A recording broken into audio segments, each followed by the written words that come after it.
The 2022 League of Legends World Championship has undoubtedly gone down as one of the most legendary showdowns between two of the greatest titans in the sport, T1 and DRX. Who would have expected less from icons like Faker and Deft when they were placed to fight for the ultimate prize, as their plays have gone to prove why they are on the level they are. But in 2022, something had changed. Something had sparked a fire in one of these players, and it had the magnitude to change his career for the better.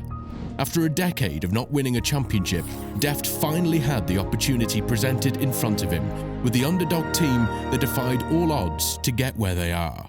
It wasn't an unknown ground for T1. The team entered the 2022 finals as three-time world champions, and with Faker leading the charge, as well as the change in youth with new top laner Zeus and the young gun Gumayusi, it was expected to be a walk in the park and a fourth championship for the legendary mid laner. Anything below that would have been considered a humiliation, especially given their opponent. But make no mistake, DRX didn't come here by pure luck. Even though they barely earned their tickets to the Worlds, every stage of the tournament looked like it's going to be their last. Still, like a phoenix out of the ashes, they have shown what they're made of again and again, on repeat, until they reach the finals. Deft has been considered as a player way past his prime, but he had a lot to prove to the fans and the naysayers out there.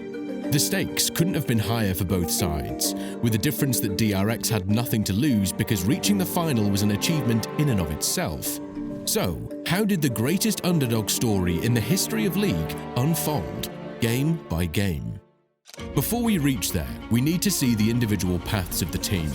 Both of them made it, but their paths couldn't have been more different. DRX, as I already mentioned earlier in this video, started from the bottom, and with a fourth seed of Korea, which means that they didn't even earn the spot in the Worlds in a direct manner. They had to go through the play-in stage, where the initial doubts were raised as to whether or not they could place themselves in the Worlds in the first place. But this is where DRX has proven everyone wrong. After making it to the group stage, DRX was placed with some of the best teams in the world, such as Rogue and Top Esports. With the result of winning the tiebreaker, DRX has started to grow on the hearts of the fans and surprise everyone in what would be the ultimate story of how a team led by an angered and motivated ADC can destroy everything in front of its own path. The real anticipation started in the knockout rounds, where DRX faced Edward Gaming. Here, doubts and suspicions have started to rise again, as many have doubted that the underdog story can continue against the defending champions. And after losing the first two games, it was more or less a done deal for Deft and DRX, who were looking ready to go home. But not so fast. This is the team that came back to win the next three games, pulling off one of the most amazing comebacks in the history of the sport. In the semi-finals, DRX went against a team that they have suffered painful losses against, Gen G. However, with a 3-1 result and some of the best games that Deft presented in his career, DRX has made sure that they will clinch the spot to the finals, and nothing would stop them in completing the underdog story. On the other hand, T1 had a much different path compared to their rivals, as ever since the first game began, they were dubbed the favourites to win it all. And in the quarter-finals, they dismantled RNG, or Royal Never Give Up, a top team from China with an easy 3-0 sweep. The semi-finals proved to be a bit of a tougher test against JD Gaming, again a strong competitor from China, but the difference was that JDG was able to steal just one game from T1, unlike RNG. With these dominant wins and just one less prior to their final showdown, T1 looked ready to add the fourth championship to Faker's legacy in what many dubbed to be the easiest finals of them all. But here is where things started to get on the wrong foot for T1.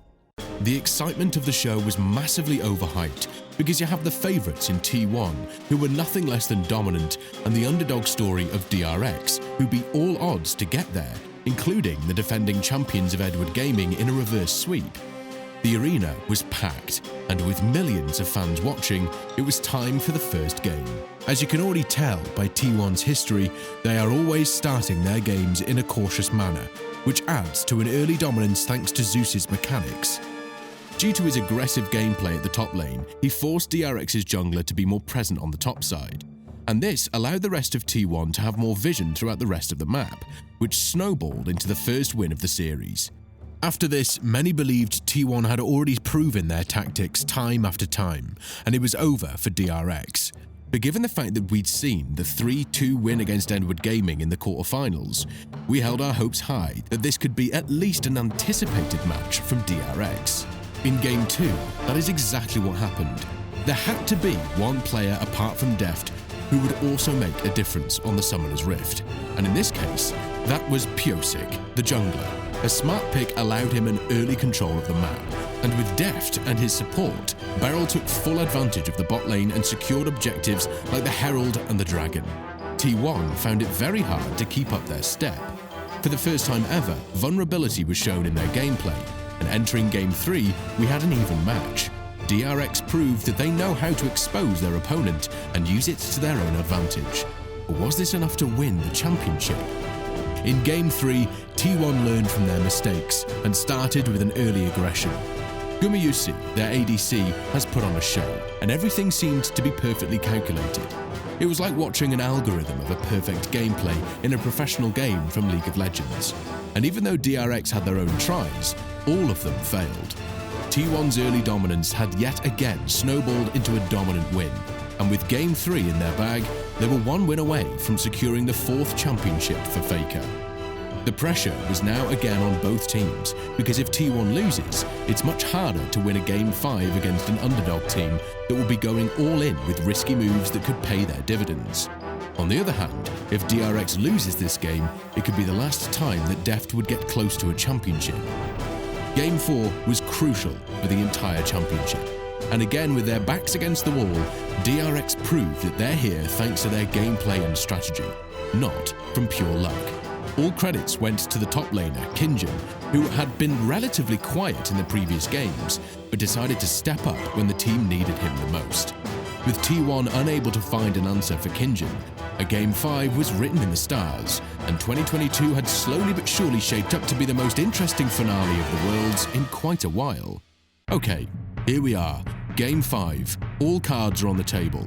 On one side you have the 3-time world champions, and on the other you have the underdogs in DRX. Nothing can make a better recipe for a more competitive match, and none of the teams could afford to lose this game because it would mean so much pain inflicted on them.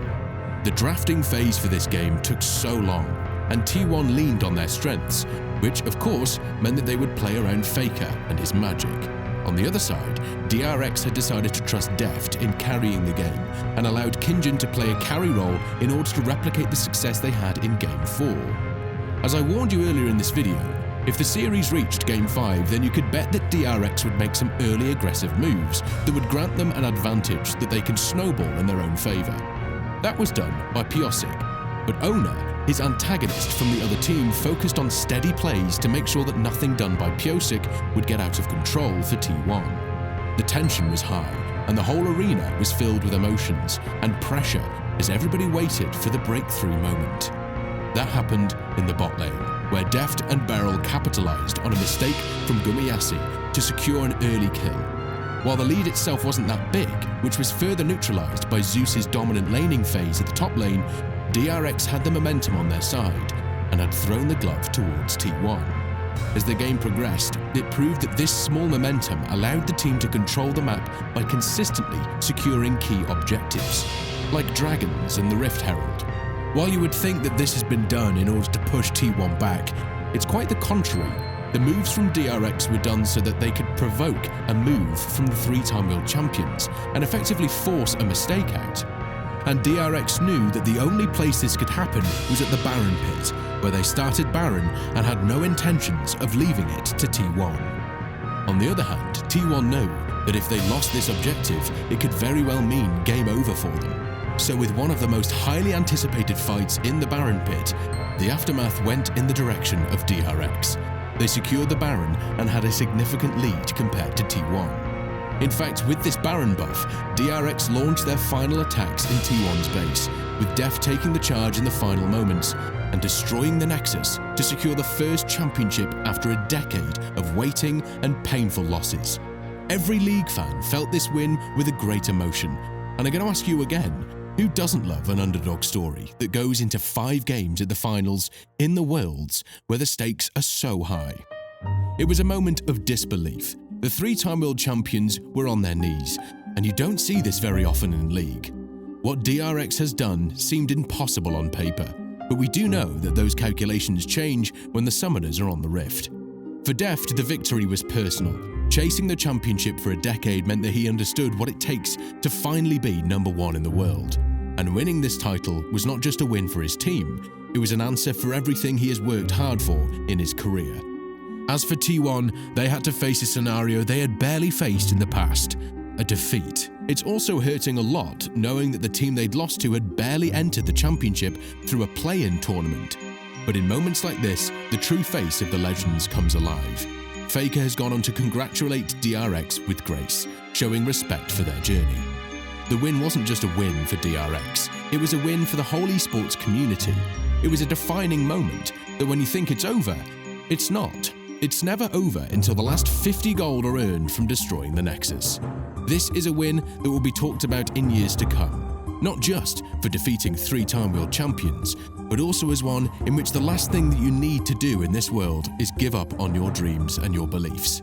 Anything is possible in esports, and DRX is living proof of it.